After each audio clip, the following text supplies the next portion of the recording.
Sabtu Berkah. Informasi penting hari ini dari pusat bagi KPM PKH dan BPNT.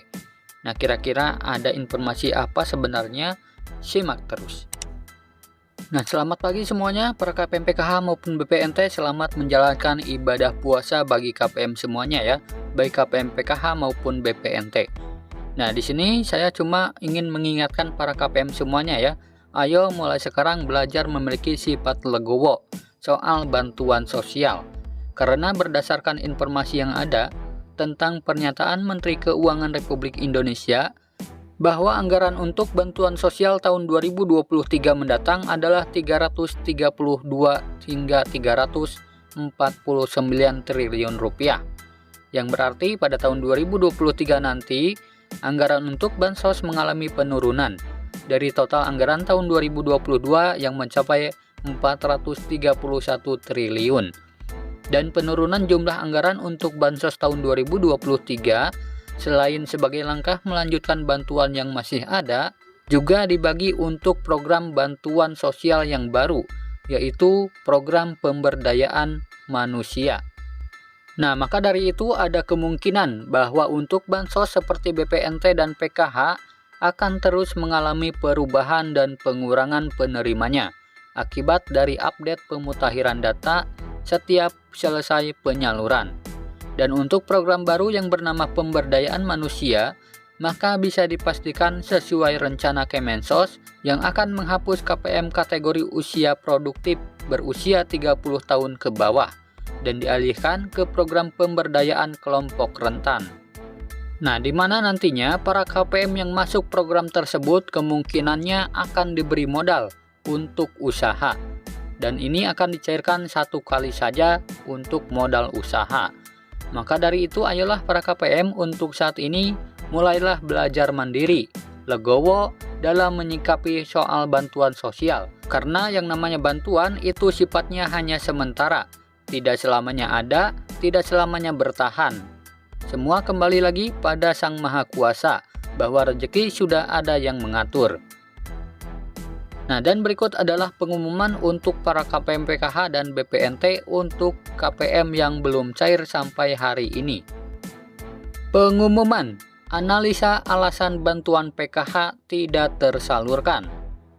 Nah, pahami ya teman-teman, dan catat, ini adalah alasan kenapa bantuan PKH kalian tidak cair sampai hari ini. Yang pertama, data DTKS tidak sinkron dengan kenyataan. Kemudian yang kedua, kartu keluarga atau NIK belum padan dengan Dukcapil atau terdapat NIK ganda. Kemudian yang ketiga, anggota rumah tangga menghilang di data DTKS atau tidak tercover bantuan PKH maupun BPNT. Dan yang keempat, dapat bantuan yang lain selain dari PKH maupun BPNT. Kemudian yang kelima, status pekerjaan yang tidak masuk kriteria penerima bansos. Kemudian yang keenam, data belum masuk di aplikasi Dapodik Sekolah dan belum masuk data catatan rezeki dari Allah Subhanahu wa Ta'ala. Kemudian yang ketujuh, terjadi human error system di aplikasi. Ikhtiar dan solusi perbaikan atau pengecekan data. Berikut adalah solusinya. Yang pertama, bawa kartu keluarga ke desa atau puskesos. Samakan ke operator desa setempat melalui DTKS. Kemudian yang kedua, kalau data sudah terbukti update, tunggu proses perubahan data. Dan yang ketiga, berdoa sambil berusaha dan ikhtiar, jangan patah semangat. Karena paradigma bansos tujuannya untuk merubah pola pikir kita, supaya jangan terlalu berharap untuk terus dibantu oleh pemerintah. Dan yang keempat, insya Allah keluarga penerima manfaat masih bisa ikhtiar untuk hidup tanpa mengandalkan bantuan sosial yang hanya bersifat sementara dan kapanpun bisa berubah kebijakan atau bisa juga diberhentikan programnya. Kemudian yang kelima, KPM harus tetap ikhtiar mencari nafkah. Mari kita jaga nama baik PKH dengan tidak saling fitnah, saling iri, dan saling salahkan satu sama lain. Kemudian yang terakhir, Semoga ibu bapak semua sehat panjang umur, mudah rezeki dan sejahtera. Bersyukur dan jangan kufur nikmat untuk apapun yang terjadi.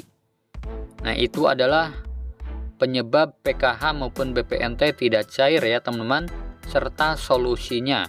Jadi sekali lagi, ini penyebabnya adalah yang pertama, data DTKS tidak sinkron dengan kenyataan. Pastikan dulu ya, data di kartu keluarga padan dengan DTKS dan Dukcapil. Kemudian yang kedua, KK atau NIK juga ini biasanya belum padan ya dengan Dukcapil.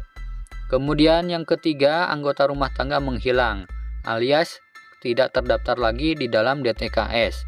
Kemudian yang keempat, dapat bantuan yang lain ya selain dari PKH. Kemudian yang kelima, status pekerjaannya yang tidak masuk kriteria penerima bansos seperti ASN, PNS maupun TNI dan Polri. Kemudian yang keenam, data belum masuk Dapodik. Nah, ini khususnya untuk para KPM PKH yang memiliki komponen anak sekolah. Nah, jadi untuk KPM yang komponen anak sekolahnya belum cair, coba dicek ya ke sekolahnya masing-masing. Apakah masuk di dalam aplikasi Dapodik atau tidak. Kemudian yang ketujuh, terjadi human error system di aplikasi. Nah, bisa saja di aplikasi itu ada beberapa masalah ya teman-teman, sehingga tidak bisa tersalurkan. Nah, dan untuk perbaikannya itu sendiri bisa kalian bawa kartu keluarga ke desa masing-masing ya, atau ke operator DTKS di desanya masing-masing agar di cross check datanya. Kemudian yang kedua, kalau datanya sudah terbukti update dan masih terdaftar sebagai penerima, tunggu proses perubahan data ya teman-teman. Karena dari Kemensos juga ada tahap verifikasi atau validasi. Kemudian yang ketiga, berdoa ya teman-teman, dan sambil berusaha serta ikhtiar. Jangan patah semangat. Nah, karena hidup itu tidak harus bergantung pada bantuan ya teman-teman. Kemudian insya Allah keluarga penerima manfaat masih bisa ikhtiar untuk hidup tanpa mengandalkan bantuan sosial yang sifatnya sementara. Dan setiap bantuan itu sudah ada ketentuannya ya teman-teman. Jadi tidak mungkin selamanya cair. Nah, seperti halnya bantuan BST. Nah, BST itu hanya ada pada saat program PPKM darurat saja. Sehingga untuk tahun 2022 ini tidak ada lagi bantuan BST. Kemudian yang kelima, KPM harus tetap ikhtiar ya mencari nafkah. Dan saya doakan semoga ibu bapak semuanya sehat serta panjang umur dan dimudahkan segala urusannya serta dilancarkan rezekinya. Nah, jadi itu ya teman-teman, alasan PKH tidak cair serta solusinya. Semoga video ini bermanfaat.